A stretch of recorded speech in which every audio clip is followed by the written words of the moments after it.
Muito bem, hoje é o dia, quanto é hoje mesmo? 15 de agosto de 2018. Vamos ler aqui um trecho do Evangelho no capítulo Pedi e Obtereis, capítulo 27, que fala sobre a eficácia da prece. Seja o que for que peçais na prece, crede que o obtereis, e vos será concedido o que pedirdes. Está em Mateus, capítulo 1, versículo 24. Há pessoas que contestam a eficácia da prece baseando-se no princípio de que, conhecendo Deus as nossas necessidades, é supérfluo expô-las a Ele. Acrescentam ainda que, como tudo se encadeia no universo por leis eternas, as nossas súplicas não podem mudar os desígnios de Deus. Sem dúvida alguma, há leis naturais e imutáveis que Deus não pode derrogar ao capricho de cada um. Mas daí a crer, se que todas as circunstâncias da vida estão submetidas à fatalidade, vai grande distância. Se fosse assim, o homem não passaria de um instrumento passivo, sem livre arbítrio e sem iniciativa. O texto continua, mas eu acredito que já temos matéria suficiente para pensar nesta manhã. E nós poderíamos pensar pensando numa questão: será que a gente acredita mesmo na eficácia da prece? Será que quando a gente reza de verdade, ou a gente reza porque é melhor rezar pelo sim, pelo não? Será que quando a gente reza, a gente tem convicção do que está pedindo, agradecendo ou louvando? Então são muitas questões que envolvem a prece, a oração. Muitas vezes a gente se limita a repetir frases, a repetir padrões. Outras vezes a gente quer fazer diferente e fica somente preocupado com as palavras e não com a essência. E a oração, nós temos na história da humanidade vários tipos de preces. Preces totalmente espontâneas, preces muito longas, preces curtas, preces diretas, indiretas, objetivas, subjetivas. E dessa maneira nós percebemos que há uma possibilidade infinita de mantermos uma relação com o superior, com o divino, com o infinito. Parece, portanto, que a dificuldade ela está muito mais daqui para lá do que de lá para cá. E quando Mateus registra a informação de Jesus, que se a gente tiver bastante convicção do que a gente pede, a gente obtém, a gente fica numa situação de descrença, porque a gente se lembra de tantas coisas que pediu e que nunca vieram, mas raramente a gente pensa: será que o que eu pedi era bom mesmo? Será que isso teria sido melhor para mim? A indústria cinematográfica ela já colocou para nós vários exemplos do tipo: alguém que perdeu um jogo, e aí de repente é dado a ele o direito de perceber o que teria acontecido se ele tivesse ganho, e a gente vê o desastre que vem a partir daí. Então foi melhor você ter perdido. Alguém que pede alguma coisa somente com interesses subalternos, ainda bem que não acontece, porque às vezes quando a gente pede e acontece, depois a gente fica com trauma. Nossa, para que eu pensei isso? Por que eu falei isto? Por que eu deduzi que dessa forma seria melhor? Então são situações bem corriqueiras.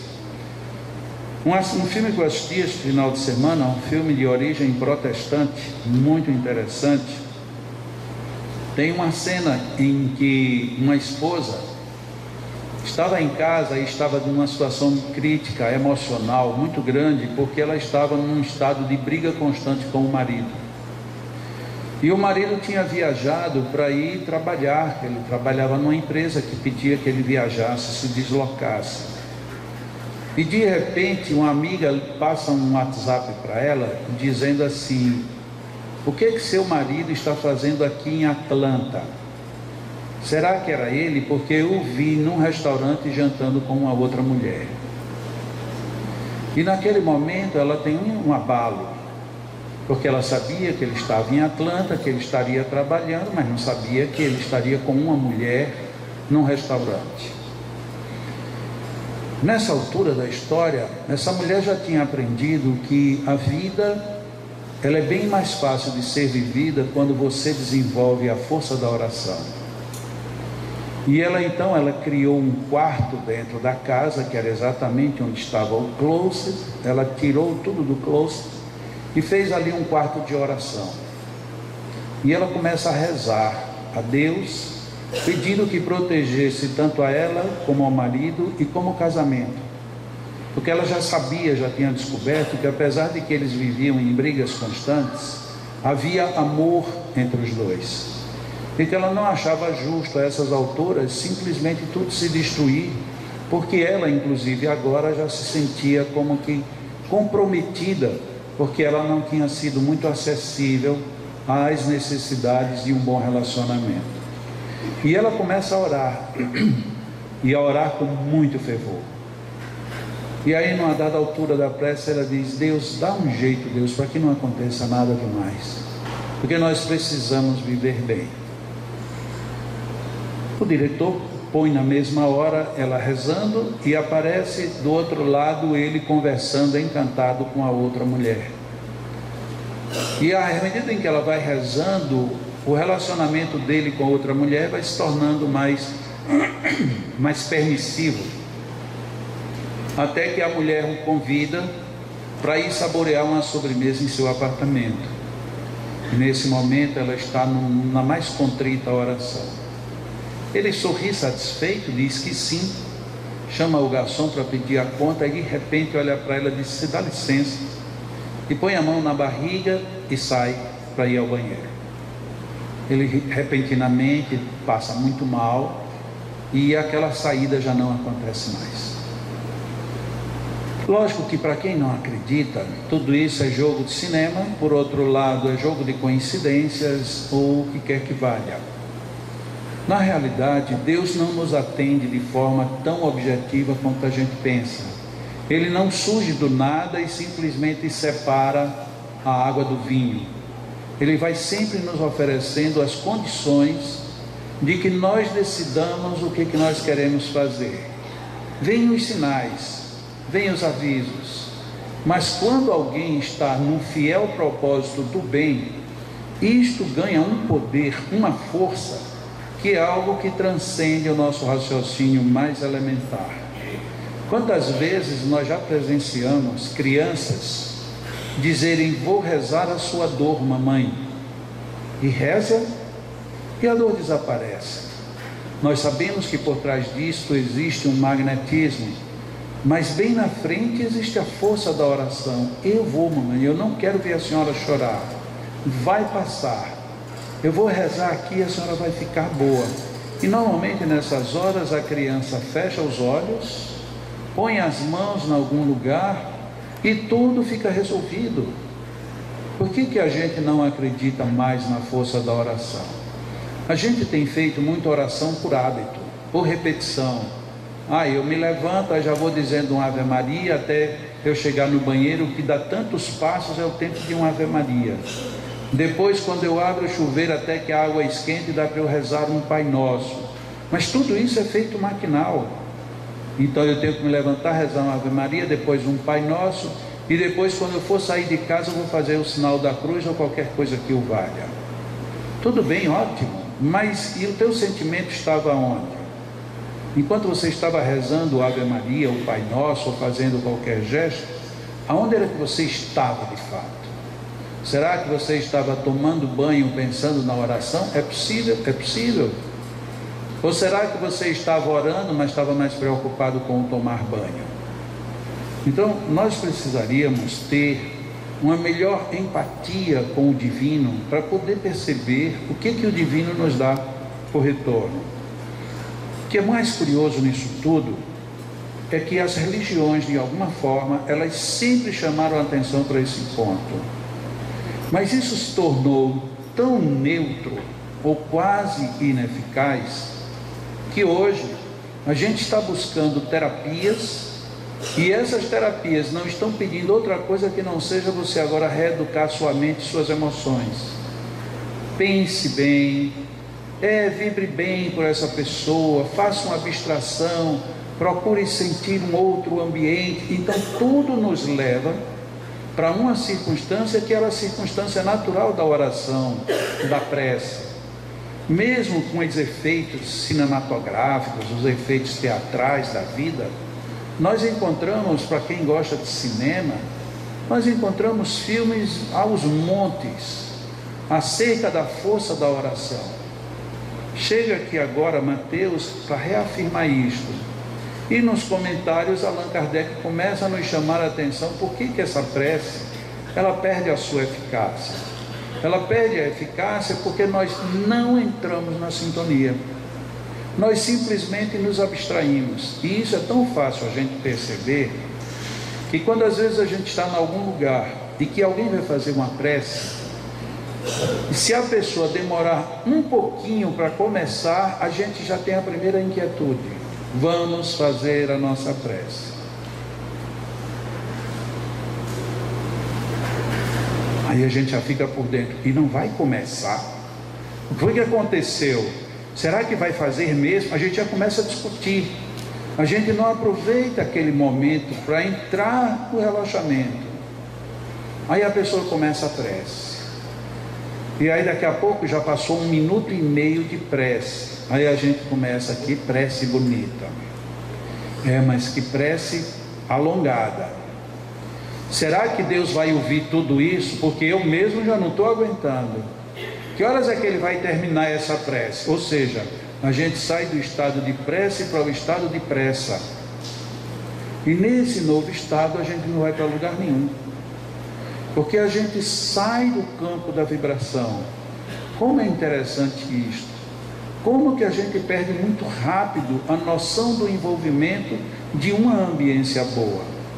Então no primeiro momento a pessoa diz: eu já não consigo, porque quando eu fico calado mais do que 1 minuto, a minha mente já vai para tudo que é lugar. É porque nós não somos honestos, porque se a gente perguntar para que lugares a nossa mente foi, a gente vai ter uma tristeza enorme, porque a nossa mente vai para onde não deveria ir. A gente faz: perdoemos as pessoas que nos atrapalham. É porque você não sabe quem é que está atrapalhando minha vida, porque uma criatura daquela não dá para perdoar nunca, nunca, nunca. Nem Jesus teve uma pessoa tão chata no caminho dela. A prece já foi embora faz meia hora e você ainda está brigando com uma ideia que foi dada, positiva, produtiva, dentro de uma oração. Portanto, onde é que está a dificuldade da eficácia da prece? Na emissão. A minha prece ela não atinge os píncaros que deveria atingir, porque a minha emissão é fraca. Ela não se afasta de mim mesmo, ou eu não consigo atingi-la. Quantas e quantas vezes alguém já não se perdeu em algum momento de boa mentalização, dizendo: meu Deus, e de repente já nem precisa verbalizar, porque quando você fala meu Deus, você começa a entrar numa outra frequência, e você entra naquela frequência e você diz: nossa, eu já não preciso pedir nada. Eu vim para pedir, para buscar, para sentir, e eu já estou recebendo, estou sentindo, já achei. E você fica naquele meu Deus, e vai. Lembram-se de uma passagem no Evangelho, quando tem o homem que estava rezando, dizendo-se pecador, e aquele outro batia no peito, dizendo: eu não sou como esse publicano, eu cumpro os mandamentos, eu sou tal. Ele não estava rezando, enquanto que aquele outro, se reconhecendo e buscando com isso forças para continuar, aquele estava numa boa sintonia.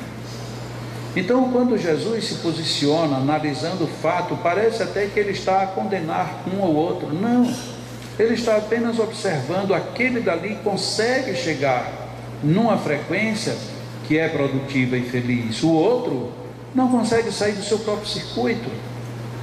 Por que é que algumas pessoas, enfim, conseguem obter a eficácia da prece? Porque penetram na eficácia da prece, penetram nessa vibração, vibram agora de uma maneira bem mais harmoniosa.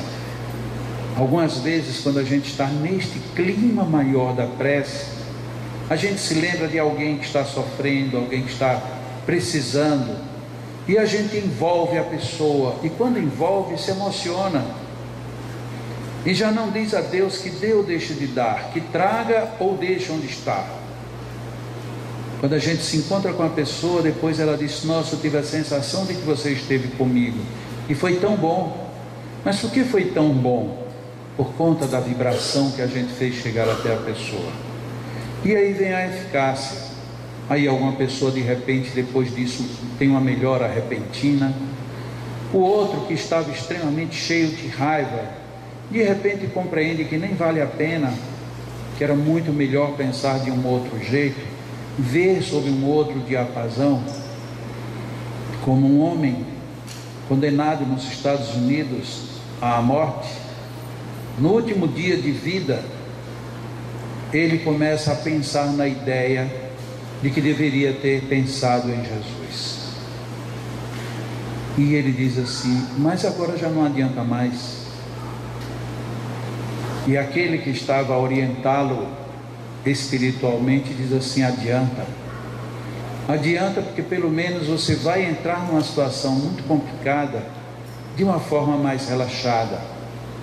Ele disse: mas eu vou deixar de sentir dor se eu pensar em Jesus? Ele disse: talvez não, mas é provável que a dor já não doa tanto, porque você vai estar numa outra referência. E ele começa a pensar naquilo, e as pessoas que falavam com ele, ele se recolhe no silêncio, e ele começa a refletir sobre aquilo. Disse: mas eu não vou ter mais nem como ler Jesus, não vou ter mais como aprender sobre ele, não tenho tempo. Mas aí na sua mente ocorre os momentos da infância, quando os pais pediam que ele orasse, dizendo que orar era bom, que trazia a proteção dos anjos de guarda. E ele diz: eu não tive anjo de guarda. E ele reconhece: eu tive, mas eu o expulsei com o meu comportamento, porque a minha mãe dizia que eu precisava, que eu deveria trazer eles de perto todas as vezes que eu orasse. E até que chega a hora dele ser encaminhado, e é perguntado a ele se ele tem alguma coisa a dizer. Ele disse: eu tenho uma coisa a lamentar. Eu passei a vida toda sendo cruel. Eu passei a vida toda fugindo da hipótese de um dia amar. E agora, hoje, eu descobri que eu amo, mas agora já não posso mais desfrutar desse amor. A pessoa que estava levando para tomar as injeções letais, diz assim: mas você quer pelo menos dizer quem é o seu amor? E ele diz assim: o meu amor não pode atormentar a quem eu amo. Deixa eu levar o amor comigo. É a força que eu recebi quando nos meus últimos instantes pude pensar em algo bom, em algo que eu jamais deveria ter abandonado. É a eficácia da prece. Ele morre, mas é uma renovação impressionante, porque ali ele sabia que já não podia mais burlar nem a lei, nem a consciência de ninguém. Então agora ele já estava de si para consigo, a analisar a potência que ele abriu mão ao longo da vida, e a concluir aonde ele foi jogado por si mesmo, por muitas vezes, quem sabe, não ter valorizado a oração. Que nós procuremos esta eficácia, não do lado de fora, não nos resultados que virão ou deixarão de vir, mas no estado emocional de harmonia interior, porque é este estado que em todas as situações está dizendo: a vida está te oferecendo as melhores respostas. Deus, é em Ti e contigo que nós nos encontramos. Ajuda-nos, Senhor, a refletirmos internamente,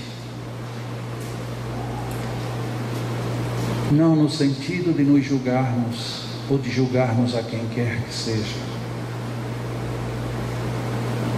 mas no sentido e na direção de aproveitarmos este ambiente psíquico que se amplia em nosso derredor, oferecendo-nos um outro estágio emocional de vida. É um êxtase, Senhor, quando conseguimos, saindo do nosso corpo, transcendermos dentro de nós mesmos e percebermos estas vibrações.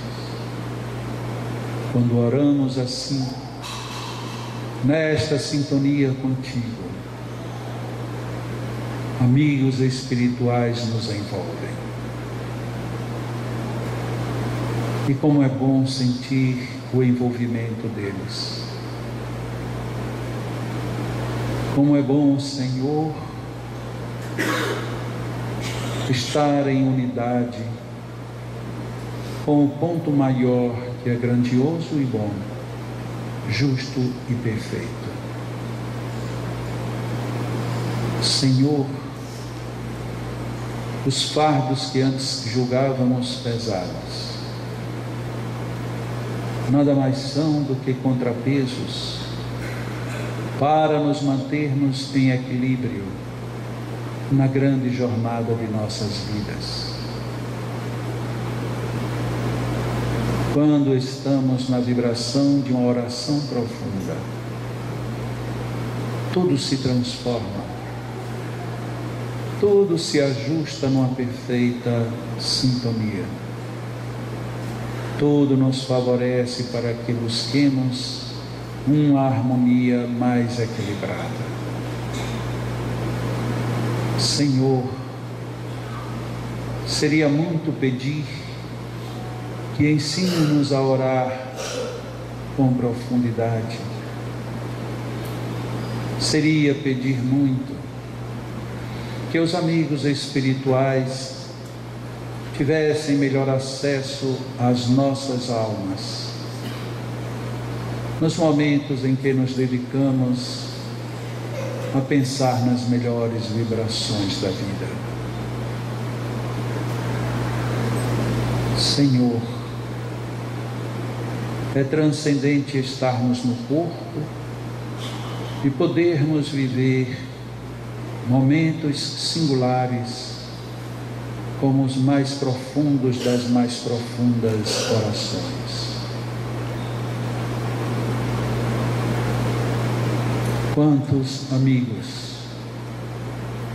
quantos espíritos bons se acercam de nós. Como é bom ainda estarmos aqui e podermos desfrutar de tudo isso de tão bom do lado de lá. Como é bom, Senhor, equalizar as nossas mentes com os nossos corações. Quando então podemos captar e emitir tudo num diapasão universal, compondo uma grande harmonia e uma singularidade de efeitos positivos.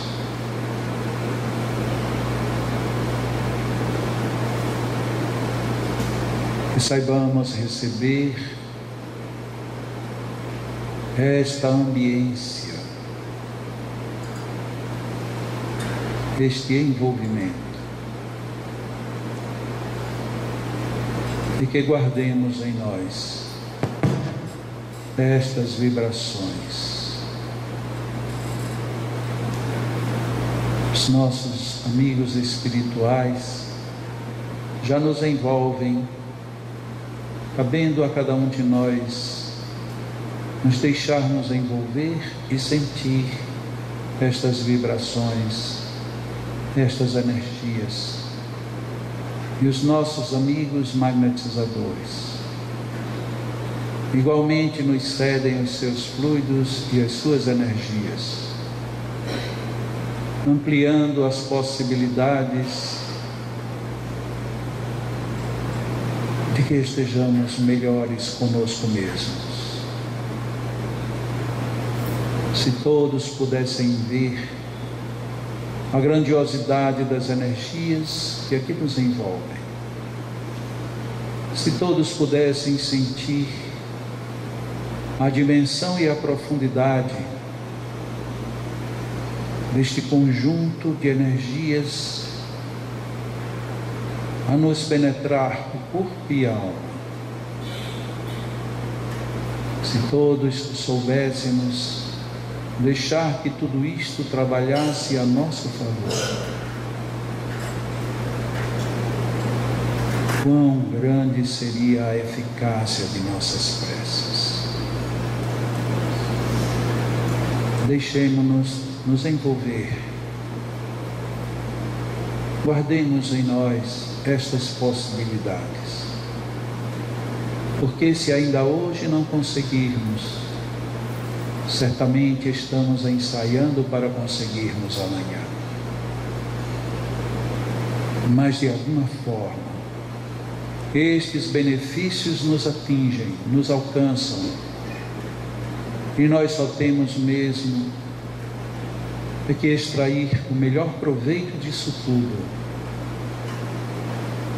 em benefício de nossas vidas. Estas energias continuarão distribuídas em nosso ambiente. Por isto mesmo que pedimos que mantenhamos esse estado de oração. Os nossos magnetizadores irão iniciar com a magnetização das águas. E caberá a cada um de nós mantermos tudo isto da melhor maneira, em benefício de todos nós e daqueles por quem oramos. Que assim seja.